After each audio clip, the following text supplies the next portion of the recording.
Recalls have been a hot topic lately, especially with the Toyota Grand Highlander and Lexus TX getting the big recall for 145,000. Today, we're switching gears. We're looking at the electric industry, and Tesla is recalling quite a few Cybertrucks that have just started hitting the customers' hands in the past few months.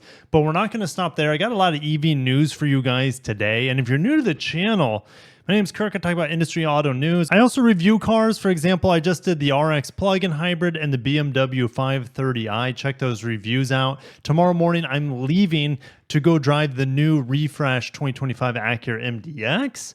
So stay tuned for my impressions on that. But like I said, it's all about news on this channel. That's the main source of traffic. And if you are about industry auto news, make sure you're subscribed, because like I said, we're going to keep talking about the electric auto industry today. Talking about Tesla's profitability, where that's headed, electrified supercars from Japan, and more. Let's get into it. Let's start with the Cybertruck. Tesla's recalling more than 11,000 Cybertrucks for issues with trunk bed and windshield wiper. I would assume that's nearly all of them that have been sold at this point. Just like Toyota's Grand Highlander and TX, 145,000. That's as far as I'm aware, that's pretty much all of them. I would assume that's the same here with the Cybertrucks. The front windshield wiper motor may stop functioning in it. Well, it's actually closer to 12,000 affected vehicles, increasing the risk of a crash. And Valeo Sistemas Electricos is the part supplier. Tesla will replace the windshield wiper motor. Now, you don't go to a dealer to do it. In fact, I would say it's more convenient. And know that these cannot be fixed with an over-the-air update that Tesla can do with a lot of its software problems. This is a problem with the part.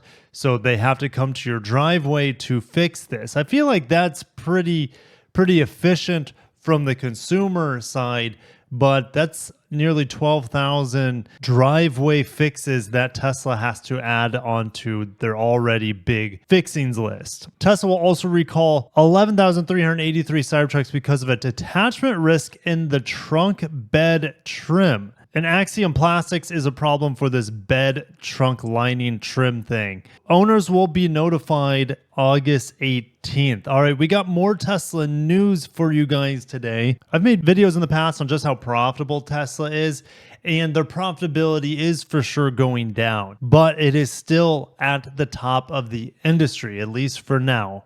But again, I think it'll keep going down to be more normal compared to other mass market automakers. Tesla leads auto industry in profit per vehicle. We're over at Nikkei Asia. Now, they said 9 out of top 12 global automakers made more money per vehicle in the year ending March, so fiscal year 2024, than the year before, amid recovering supply chains and rising sales prices. Unfortunately, Nikkei Asia doesn't give us a list of how profitable each of these manufacturers are per vehicle. They just say, hey, Tesla's at the top. Now, they're saying about $7,000 Tesla per vehicle of profit. If we look at some others that rank high, that Mercedes-Benz as well as BMW. So I crunched some numbers here, and Tesla is making about $7,000 per vehicle, Mercedes at $5,300, BMW $4,400 roughly, Honda at $2,700, and Toyota down at $2,300. These numbers here were not in the Nikkei Asia list, but I just took their net profits divided by global sales and got those numbers. Now, what's interesting is that Tesla is still being heavily incentivized through credits. They say that their net profit is boosted more than $5 billion from tax benefits. If you take that out of the equation, Tesla's down to 648,000 yen per vehicle, which is less than Mercedes and BMW. 648,000 yen, I think, is around $4,000. And with so many automakers around the world also now qualifying for EV tax credits and also government tax breaks, things like that for green cars, I think this number is going to keep going down, but time will tell. Regardless, they're using that to boost their profits to really leave the competition behind. Now, Nikkei Asia also looked at BYD, but they didn't give us a figure for BYD, unfortunately. Another tasty bit of information here is that average transaction prices for Mercedes-Benz was at $78,000, $71,000 or $72,000 for BMWs, and Lexus is all the way down at $58,000. Very, very low compared to these guys right here. But they're saying Toyota and Honda's profits are gaining the fastest, or the profit margins are rising the fastest. And even Hyundai's is enjoying a 27% rise. But Toyota's profit margins per vehicle looks like it's jumped 92% and Honda's 53%. Largely due to the popularity of hybrids right now. All right, so let's get back to some Tesla news. Tesla's expected to have a tough quarter for deliveries again, which should affect their profit margin of about $7,000 per model sold. You know, Electric was saying Tesla had a rough quarter last quarter. They delivered 386,000 vehicles, down 20% quarter over quarter and 8.5% year over year. And all automakers, because June is ending, all automakers are going to post first half sales of 2024 here. And a lot of people are really interested, myself included, to see how healthy Tesla is doing, especially in quarter two. Wall Street is estimating 450,000 deliveries, which is down from the 466,000 deliveries from the same period last year. Other estimates from analysts are significantly tracking below 450,000 units. And Tesla is more than 60,000 deliveries off from its record year in Europe last year. And just look at the big drop. This is the sales year over year for the European countries.